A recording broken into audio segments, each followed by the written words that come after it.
Welcome to the Midwest Happy Hour. We're your hosts, Lacey and Haley. Join us for a drink and a chat with a new Midwest small town perspective on topics that will keep you learning, laughing, and growing.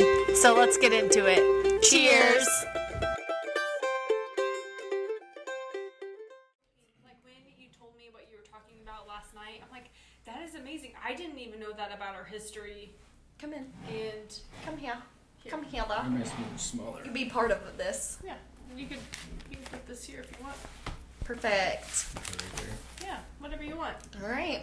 Do I have to be on camera? Wait, don't try it. We haven't Yeah, tried it yet. No, we haven't. Okay, should we begin? Yes. Okay, welcome back, everyone, to another edition of What Are We Drinking? Right. Cheers. Oh, I have a hole in my lip. It's called the Grinch. Yeah. I think it's pretty good. I really haven't drank rum in like a while, but Where does the green come from? the Midori melon liqueur. Yeah, which honestly you can make a lot of stuff out of. So like I'm excited to begin this journey of mixology Yeah. with Midori. Yeah. Yeehaw. Never heard of it.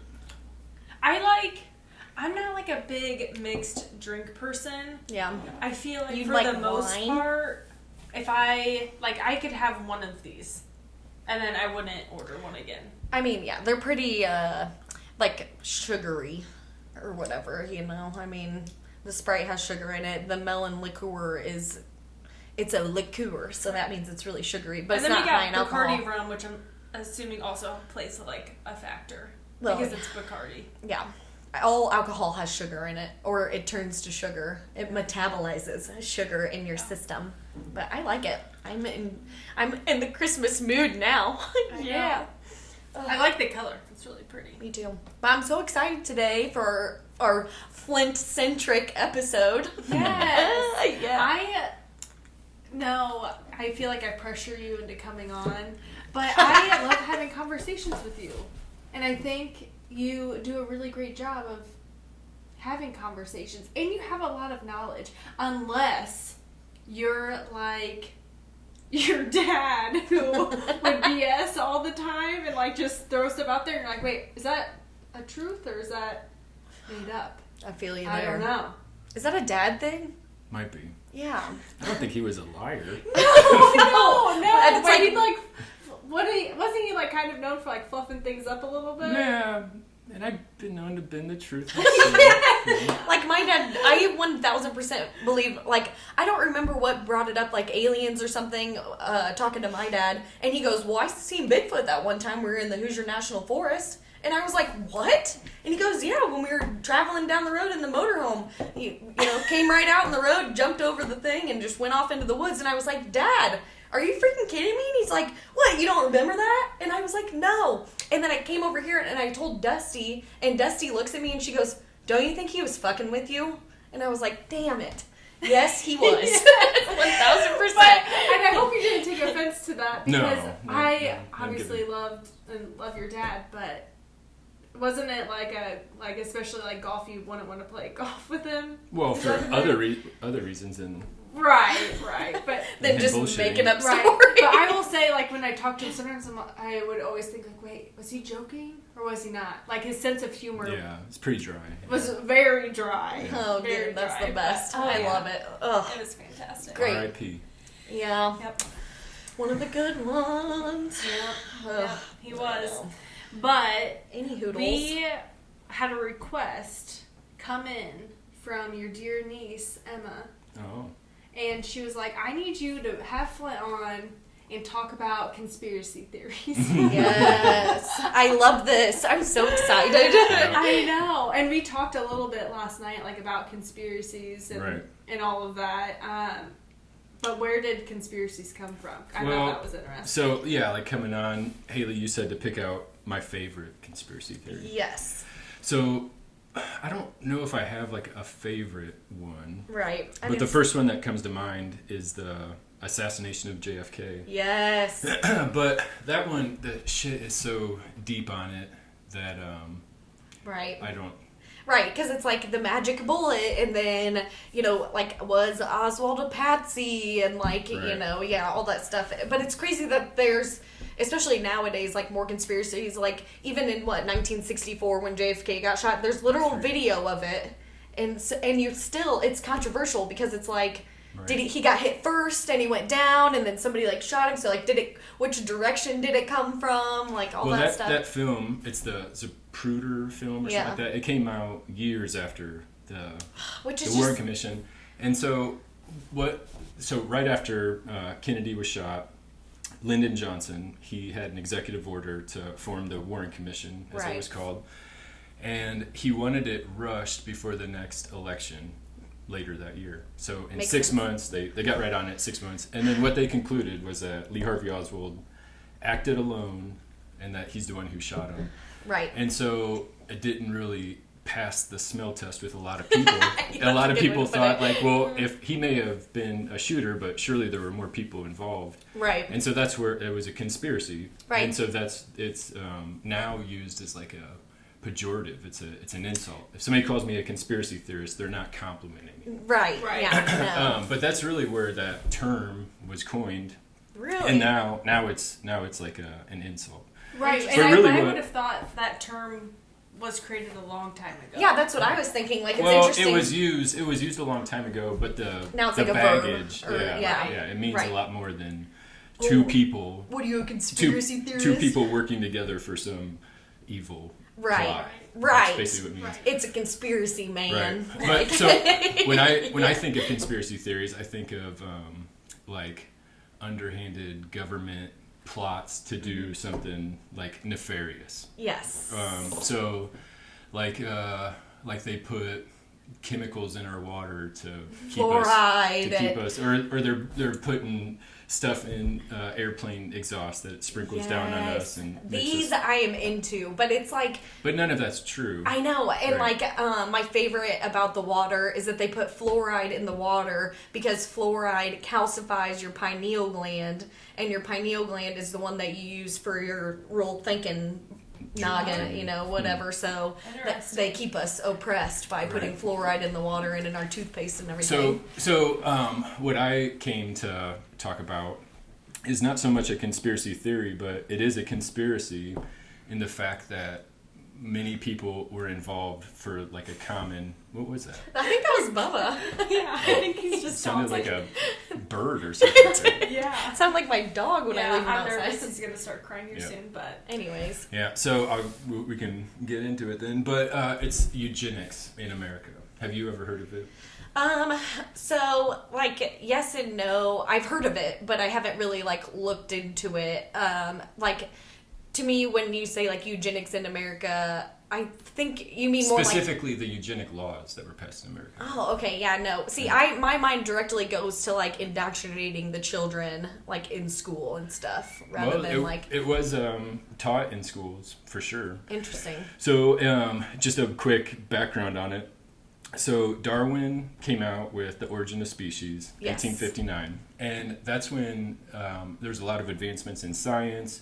And an arm of that advancement was genetic and like heredity, like science, like understanding that genes pass from from one generation to the next, and Right. Just and understanding. What Darwin was looking at was natural selection. So Yes. the cheetah runs really fast because the slow cheetahs don't survive and pass on those genes. Only the fast genes survive, and that's why they can go 60 miles an hour now. Side note, I just read a thing that said that we're doing that to, like, spiders because we kill the ones that come out, and so we're genetically modifying spiders to stay hide. hidden and, like, like bugs and stuff. Like, we're actually making them evolve as a species to be able to live, like, without getting, like, busted and killed by us because, like, we only kill the ones that go out, so the ones in the back are like, don't do that. Right. Frank got whacked yesterday. Okay, like, so- I wouldn't recommend going So to there. piggyback off that, so Charles Darwin's half-cousin, Francis Galton, I think that's what his name is, he took his work and he wrote his own book, and in the book he had thoughts on artificial selection. So Okay.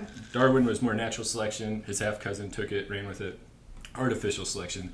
And in that book, he first coined the term eugenics, which is Latin for like good birth or good something. Like, something like that. Interesting. And so he was looking at how farmers for centuries or thousands of years have been selectively breeding cows. So the cow with the biggest balls produces and the one from Saybrook doesn't or whatever. So after several generations you get the traits that you look for. Right. So he took that leap from animals and applied it to humans. And so that's where like the theory of eugenics came from. And what he had saw was that the British elite, he determined that they were elite, they were that way because they had good genes. Right. And there was a lot of poverty around the Industrial Revolution, around that time in America, a lot of immigration.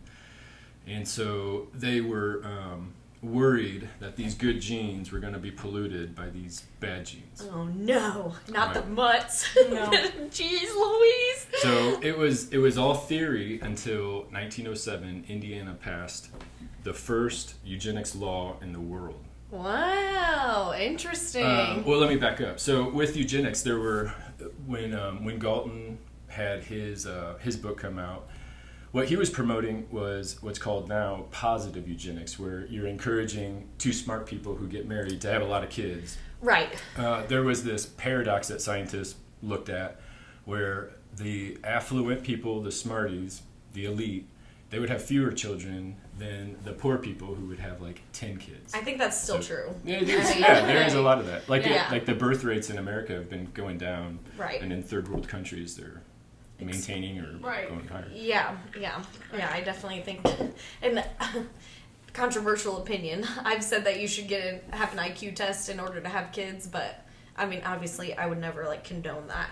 But you would have been in the majority back then, right? But also, don't we know smart people who have had kids and those kids are dumb? Yeah. Yes. It's not necessarily just because you're two smart people, or even two ugly people can make a beautiful person. Like it's I don't think it's just like luck of the draw. I don't think that it's like you can be like, okay, you guys mate, and then you're gonna make this perfect. Yeah. But you might environment. And, right. Yeah. But you might get into this, but didn't they have guidelines as if you fall into this category, then? Yeah. So where it came to the what am I trying to say? So theory went into practice with this concept of negative eugenics, where you're not promoting the good genes. You're probably still promoting the good. What they thought of was people with good genes to have kids. Right. But they took it a step further and started to endorse negative eugenics, where you're forced sterilizing the bad gene ones. Yeah, you can't do that. When it was all said and done, we can go into the timeline. When it was all said and done, when it was finally repealed after World War II. Dang, that 40 years. It went into the 70s. It's just it wasn't as documented. But anyway, 65,000 people were forced sterilized in America. That's a lot of people, especially back in 19 whatever. Well, so it started in 1907. That law, the Indiana Supreme Court, they repealed it in the early 20s, I want to say. But the movement did not lose any traction. People, scientists, elite. There was a poll done by it was Fortune magazine in 1937. It polled should imbeciles, is what they call them, or feeble-minded people, right? Should they be forced sterilized? And 2/3 of Americans said yes. And then it asked, should criminals be forced sterilized? And about 2/3 said yes to that too. Only 15% of America said no to both. I mean, so I it get was it, very, but at the same it was very time, popular. You can't. Right. So I mean, there was this guy named Laughlin, Harry Laughlin. He wrote a model law that he looked at the Indiana law getting repealed. He wrote his own model law. He had it reviewed by legal experts.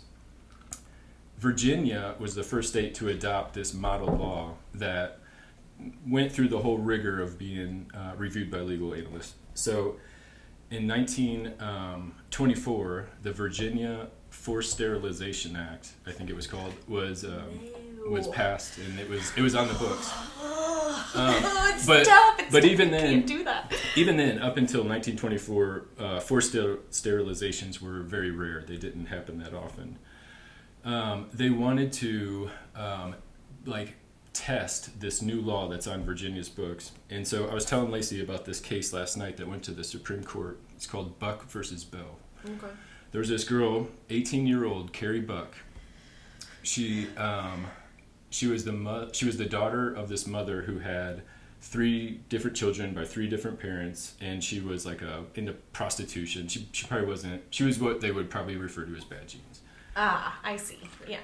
Okay, so in the category, yeah. Her mother being poor, destitute, whatever. Carrie Buck ended up being adopted by this other family, and the parents who adopted her were said to be just very cold to her. They wouldn't allow her to call her mom or dad, and she was like a Cinderella-like character, forced to clean, blah blah blah.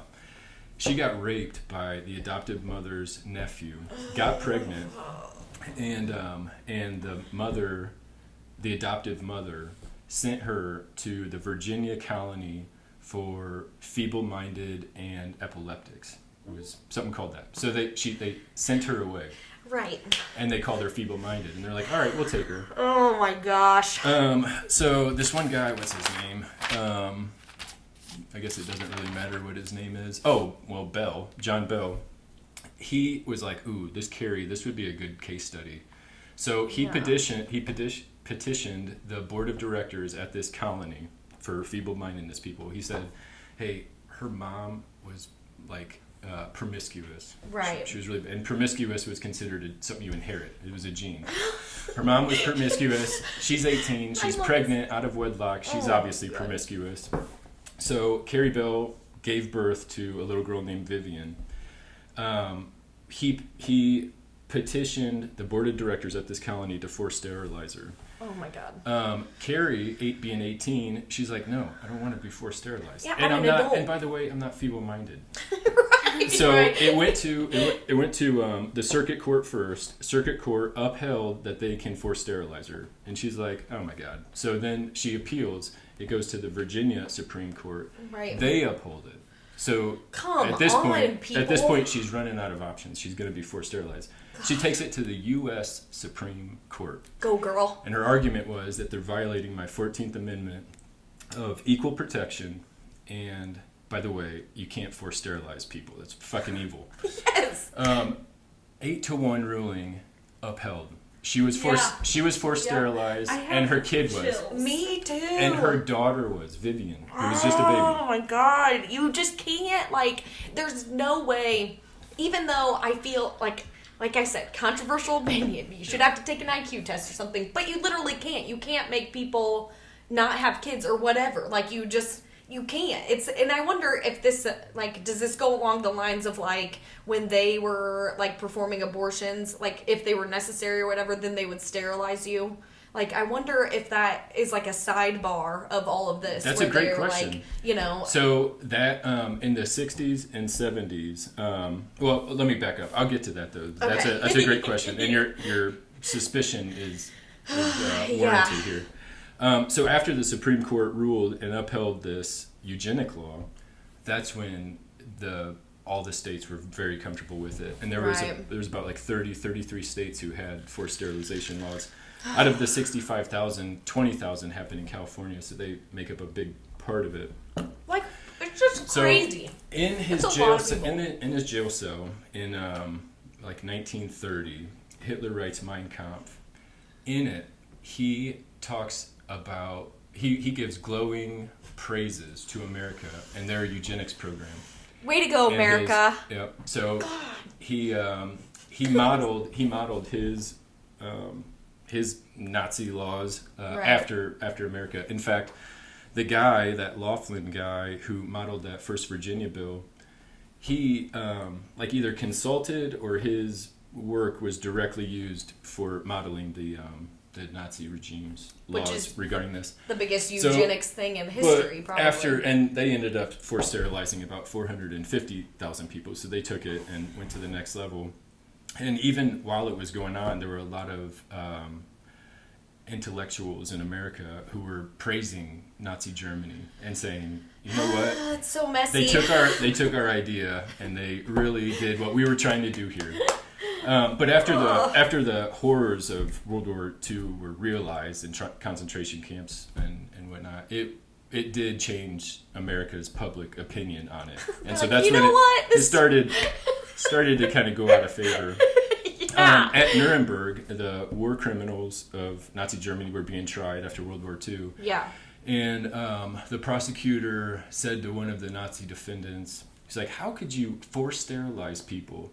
And he's like, "Bitch, we learned it from you. Your Supreme Court upheld it." That's in the case. They actually cited the Supreme Court decision to justify U.S. of A. What they did has been checking all the boxes for that already. Okay, so you were talking about how maybe some women went in for a surgery, and while the doctors were in there, they perhaps sterilized them. Yeah. That is absolutely what happened. Yeah. In 1970, there was a U.S. Senate hearing or investigation, and they found that in the decade prior, in the 1960s, and this was just one state, I think it was South Carolina, might have been Mississippi, but it was somewhere down south, as you would probably guess. 2,000 women went in for a routine procedure, and when they woke up, they were their fallopian tubes were cut. And you can't just do that to people. It's so crazy. They coined the term after that became public. They coined the term a Mississippi. What's the one where you get your appendix removed?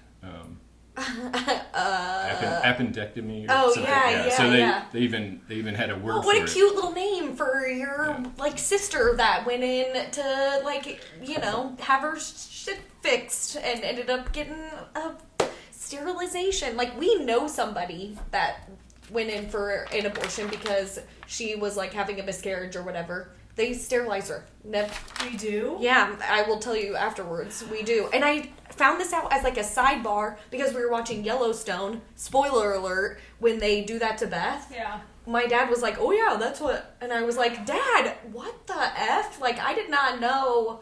Yeah, it so, and that was I don't know, 1970s, 80s, went in for, and they were like, "If you want an abortion, we're gonna sterilize you," and she was like, "Well, I'm gonna die if I don't have an abortion, so I guess." There was more outrage. So there was the Mississippi appendectomy, but there were also forced sterilizations on the threat of losing their welfare benefits, and they were all poor black single women. Did this happen to men? Were they sterilizing men? About 60 to 70% of all of them performed were done on women. Yeah. Women haters. For the men, it was to make them less violent or criminally. But for the women, they just wanted their gene pool to end with them. It's like what we do to dogs. Hey, cut your dog's balls off, he'll be better. Yeah. Right. I mean, literally, yeah. That is just so insane. I don't. But do you think, so, this started in, the night, could this be part of civil rights movements? And like you said, it was mostly black women were well, if we're gonna give them rights, we better not let them reproduce, and they probably targeted black women as well, we gave you voting rights and you can work at NASA now or whatever. What was that movie? Yeah, well, there was definitely racial components to it, and right. that's how it's looked back on now. It was to secure the position of the white man and woman, white families in America, without the threat of brown people taking over. Oh my God! Polluting their perfect the pool. genes. The gene pool. And maybe you don't know this, but I want to ask a question about Hitler and all of that because didn't he also take notes of what we did to blacks down south and was that's really actually fantastic. I'm going to start putting these practices. America's got all the best ideas. Play with the Jews. Absolutely, yeah. The Jim Crow South, there were laws, on property ownership or, what fountain you could drink at, what jobs you could have. So there were, blatantly there were blatantly racist laws on the books. Right. Not just it wasn't just like a cultural thing. Like they just know not to go there. There were laws against it.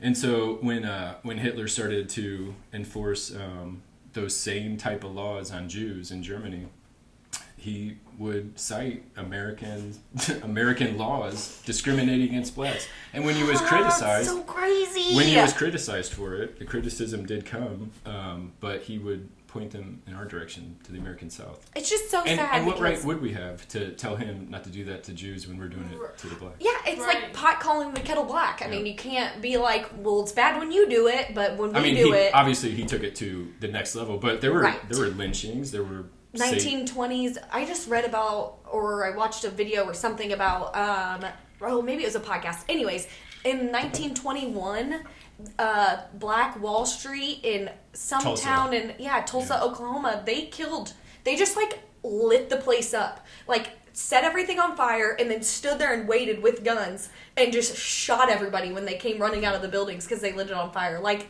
I don't know, something crazy, like 3,000 people died, and it's like, well, whoopsie poopsie, we accidentally did that in 1921, but we're not like that anymore, you know? Like, I just feel like it's all about hate, and it's so weird to me that but what do they say? There's like a saying, like, nothing brings people together like a dislike of something or whatever, you know? People bond over shit that they hate. Enemy, right. Yeah, there you go. Right. And so... I just think it's so crazy that, like, 1,000... I just feel it deep down in my gut, and maybe there's like proof of this, guys. I am not talking a lot because I don't like you don't like it. I don't like research a lot. Like, I love learning this information from Flint or whatever, but like our old people that were like in government, these old white men were definitely in cahoots with like Hitler, and then when Hitler took it to the extreme, then we were like, oh, well, that guy's, you know... But they were, like, probably talking about, like, oh, what you're doing is great. Oh, what you're doing is great. But it's really not great. It makes me think of, like, the guys at the bar, like, they're all, like, buddy-buddy with each other. And then, like, one of them will leave and they'll be like, that guy, though, you know? Like, was that Hitler? They're like, yeah, dude, like... keep up the great work, and then Hitler left, and they're like, I think he might be taking this shit too far, guys. Like, should anybody say something? Is anybody gonna say anything to old Adolf? Because, like, I don't think that we should be calling him, you know, like, he said he was gonna kill all of them, but maybe, you know, he should just, like, do what we're doing and, like, sterilize them and stuff, like... It is just so crazy to me, and, like, the fact that I didn't know that was... a part of the United States history, I think, is crazy. Well, I think that's kind of what makes it a conspiracy, is nobody really knows. Right, but there's not facts. Like we taught. Like, it's factual. It's not so like in school. Like, I need, like, all of our history books need to be redone. 1,000%. They're whitewashed. Like, things like this need to be taught, because if you're not talking about, like, what you did previously, you're not really learning from it to move on. I mean, like, for sure. Well, there's like there's legacies that still exist today with the eugenics movement. In Israel, I forget what the program's called, but what they encourage is that before two people get married, they're both gene tested. And so if they both come back with I think the disease is Tay-Sachs, but I'm not really sure. If they both come back with markers for that disease, then that couple decides, like, hey, I don't think it's really worth it if we have kids. So that's that application of eugenics, and like the whole like concept, or the whole goal of them, was to eliminate disease, eliminate poverty, and probably unwritten to preserve the white race. Right. That's always the little. And by the way, we've got to keep the whites going. But the eliminate disease thing, like, the intentions are good there. It's just the application, it became sinister, and we look back on it with... But we still do that. Like, you get genetic testing when you're pregnant, and it's like, you know, you find out what's going on in there, and you can, like, get abortions and stuff because, like, you know,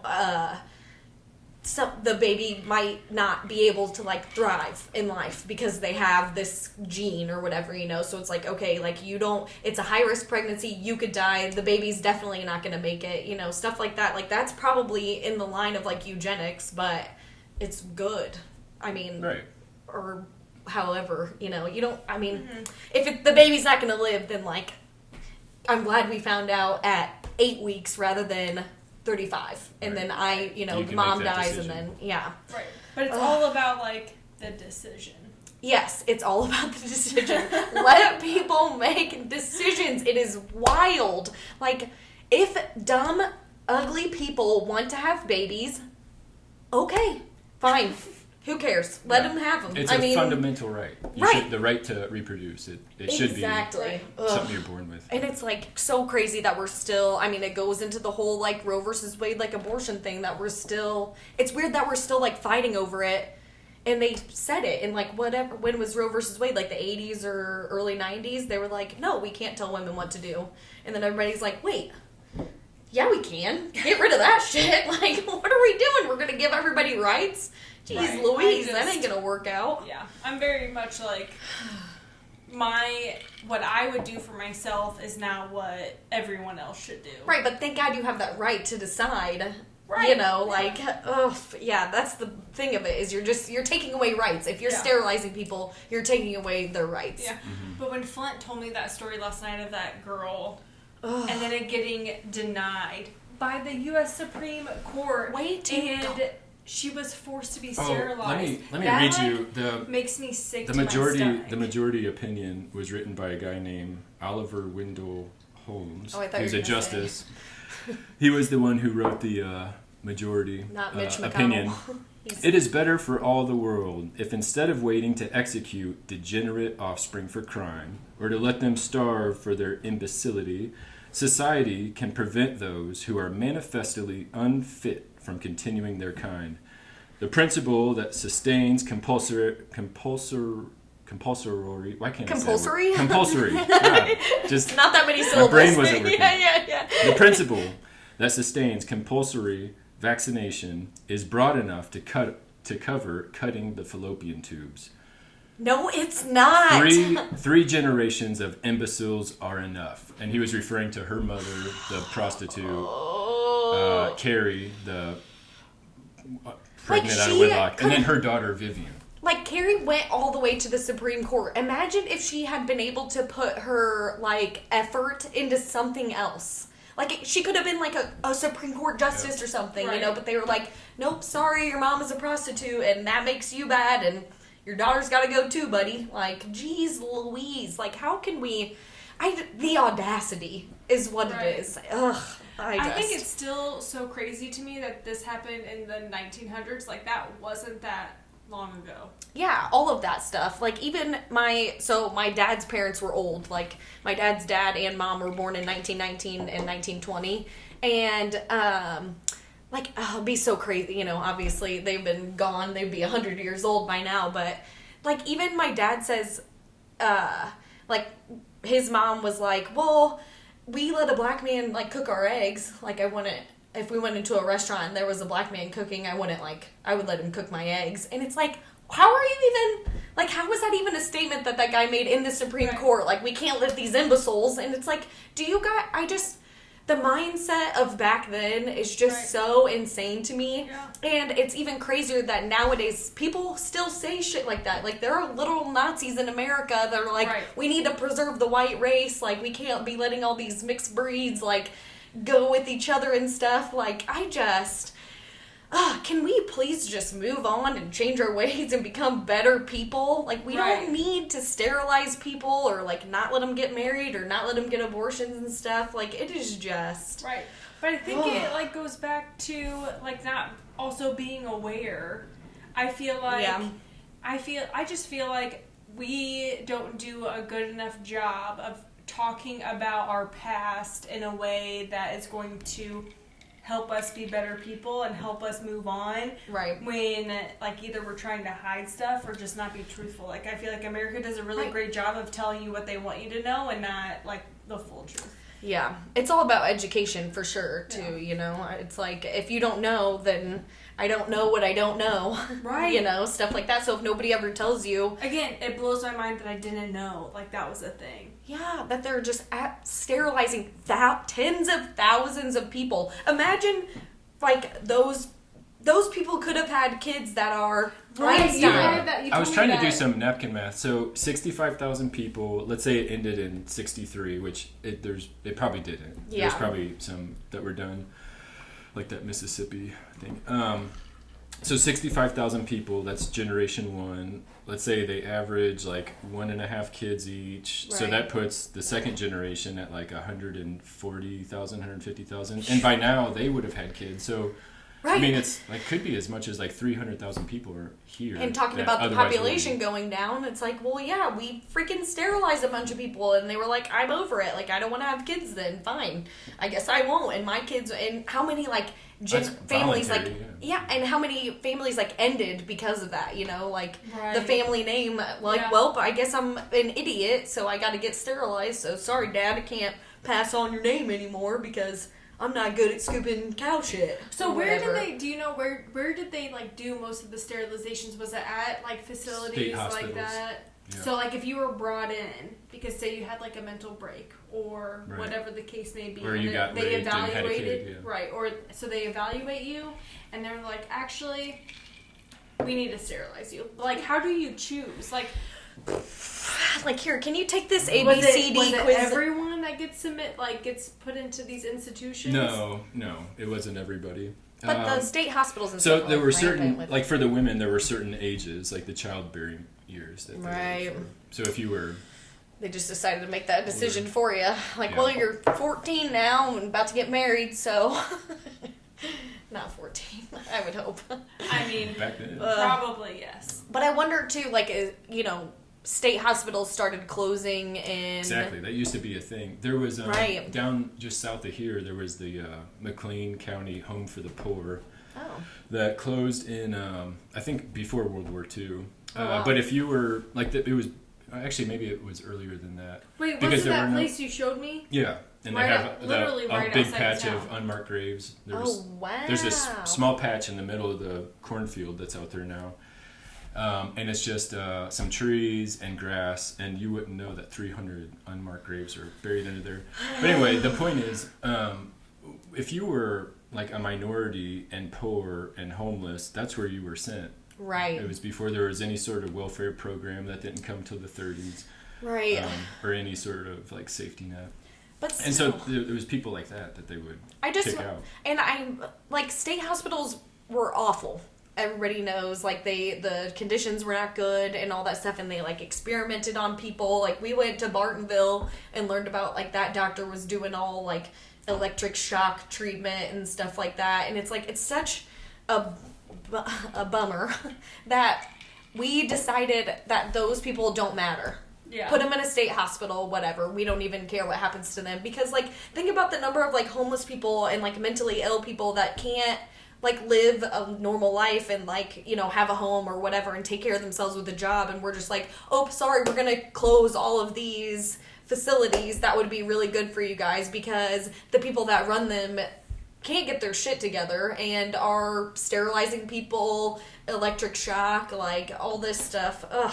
It'd be great if we still had those facilities and they like ran good, Yeah. and then people would have a chance to like live a good life. Right. You know, I mean, there's tons of horror stories from those same facilities you talk about. all the ghost Right. shows go there to Yeah. investigate because they're like Because all the atrocities. the Crazy conditions shit are happened. Like, horrific. we have got to. Yes. I think a lot about like the work that Graham Hancock does and how he brings to light that really we had civilizations here a lot like a more long, than long 10,000 time years ago. like a lot more than what people are actually saying and what's in our history books. Like Right. that is actually not accurate. And they're finding evidence. And they're finding evidence, and I just like have such a hard time understanding like people have been around for a very long time. Why is it taking us so long to come To to figure even it where out? we are today? Yeah. Like it's so confusing. I know. I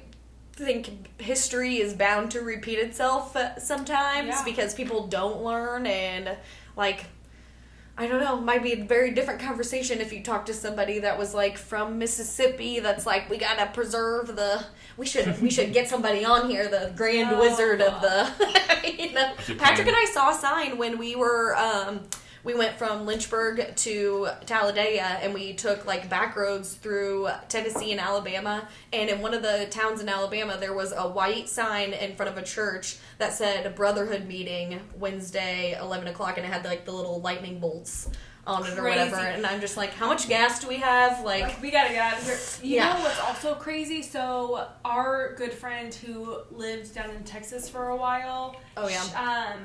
And I'm gonna probably get some of the like towns names wrong. And maybe I shouldn't even. Yeah, I was gonna say just say. But they like in the either right before she moved there. It was in the 2000s. Like there was a lynching there. Like what the f are we doing? Like why can't we all just get along? Right. Can we bring Who cares? back, like, why do we care so much peace about and other love people? And jeez Louise, like just it's so crazy to me to like look at somebody and go, I don't think you should have kids. Right. Like and then be like, go get sterilized. Right. Like I have that right to be like, goodbye, go to your doctor, and you're not allowed because you didn't pass the IQ test. Like not that long ago, like our grandparents they probably knew somebody that they're like, yep, imbecile number 45 over there at the Peoria State Hospital got sterilized. Like, oh my goodness, crazy. It is so crazy. And I also like, why was it the white people? Like, why? White people are crazy as F. Like, I don't even know. Was it not, like, why? But back and to how? Like, the like, royal family. I don't know. Like, I don't. In the beginning, you said something about them. About like their genetics are like superior. Like that's why they're the royal family. But also, aren't they inbred? Does that really make them superior? Yeah. Like, well, he wasn't talking about the royal family, but you're right. I mean, yeah. Like, why do we think that they're so much better? I don't get it. I like, don't, personally. Yeah, what makes somebody better than somebody else? Money. Yes. Exactly. Right. I mean, honestly, if you watch Game of Thrones or House of Dragon, like, there's definitely, like, inbreeding going on, where it's like, brother, it's because they want to keep the bloodline strong and pure, and then you end up with a five-along they chin. think, like, they're top-notch. Right, but also... Yeah, but why do you think that you need to kiss your brother to make a good baby?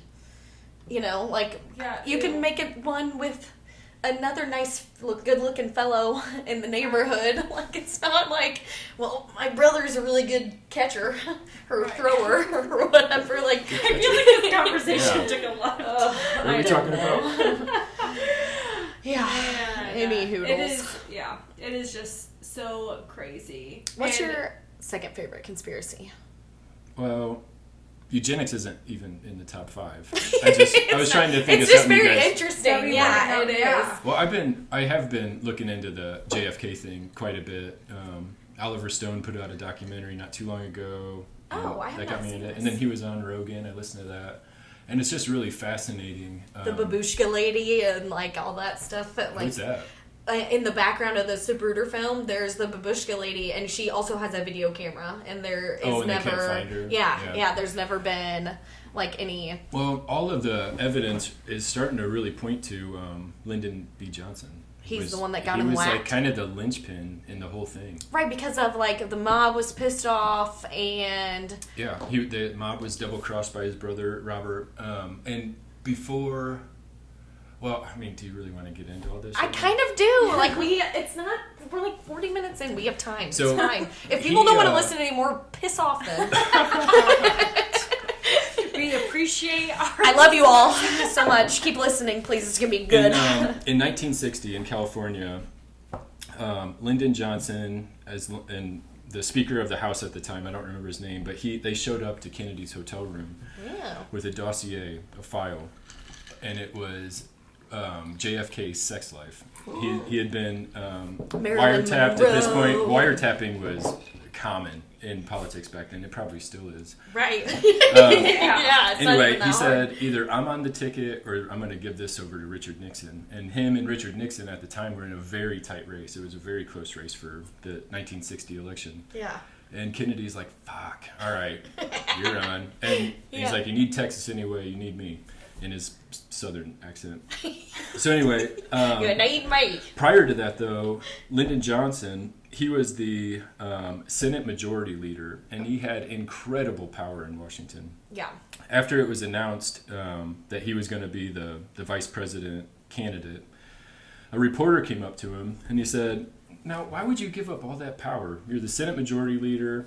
There wasn't a single defense budget piece of,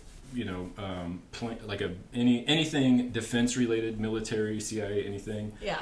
It did not get funded unless Lyndon Baines Johnson approved it." Oh. He was a high school teacher before he started in Congress. That's wild. And by the time he was a vice president, he was worth $25 million, which in today's dollars is like over $100 million. I know, it's so yucky. So he would take bribes and stuff like that. Yeah. He was in charge of all of the black ops, like the black box projects of the CIA, which weren't even on the budget. They were a part of the aerospace budget. Right. And they would appropriate over there. So he had the connection with the CIA. A reporter went up to him and said, "Why would you give up all this power to be vice president? The vice president job is pretty much like..." You're just kind of the guy in case something happens. You go to like dinners with, third world country presidents. Like it's just ceremonial. Right. And you're there. And he goes, "Well, last time I checked..." Oh, this is my Texas accent. The last time I checked, 1 in 4 vice presidents become president. I'm listening. Hearing it. Become president on the death of become president on the death of the president. And I'm a gambling man, and I like my odds. Lyndon. He was sick and sadistic. He was a psychopath. He was amoral. He fathered 3 illegitimate children. And he and the CIA, the military, and along with LBJ, they hated Kennedy. And, Kennedy, and the feeling was mutual. Kennedy hated them. He wanted to end the CIA. Yeah, he was trying to better everything and less mobs and drugs and all this stuff. And they were like, "But we make a lot of money off these people." Well, and Kennedy actually, to get to the point he was in 1960, he was involved with the mob. And paid like $1 million for vote stuff. But anyway, that was just the way things were back then. Yeah. But anyway, the mob was double crossed by his brother, the Attorney General. Yeah. Robert Kennedy, and they were pissed off. So the mob was pissed off. The CIA was pissed off because of the Bay of Pigs, and I think we got to wrap this up. I know. You're Bay of Pigs. They were pulling out of Vietnam, and the military industrial complex is very powerful. Yeah. And to maintain that power, there has to be an enemy, and there has to be a war, and they got to fight it. Right. Kennedy wanted peace. He was the last president to talk so nobly about peace. Right. And again, he was pulling out. He had plans to pull out, and bye. And they killed him, and I'm pretty sure LBJ was behind it, and that's the story. But there's a lot more we could get into. Right, because it's like who shot him, and you guys was Oswald like a patsy, and or what? He was. What even? So Oswald was involved with the CIA, and who knows what he was told. But they didn't pick him up until 70 minutes after the shooting. Right. The witnesses there have him on the second floor, and there's just a lot of evidence that leads you to believe that maybe he was there under different what he thought were different circumstances. Yeah. Okay, well this was a good one. I love it. I did not know all of that stuff about the eugenics and all that good stuff. Do you want to be on the podcast, Grant? Yeah. Okay, good job. You want to say Here, hi? you can have my seat. There you go. Say hi. Say hi, I'm on the podcast. This podcast. But this was a great one. I love it, and I feel like we could do these all day long. More conspiracy. We should do at least once a quarter conspiracies with Flint. Yeah, because Call it something else. I'm into it. Because I feel okay, just conversations. I don't want to be branded as a conspiracy theorist. Tea time with Flint. Because of its insulting nature. Yeah. Why are you whining? Well, it'll just be conversations with Flint. Peace. Love you guys. Love you. Cheers. Cheers.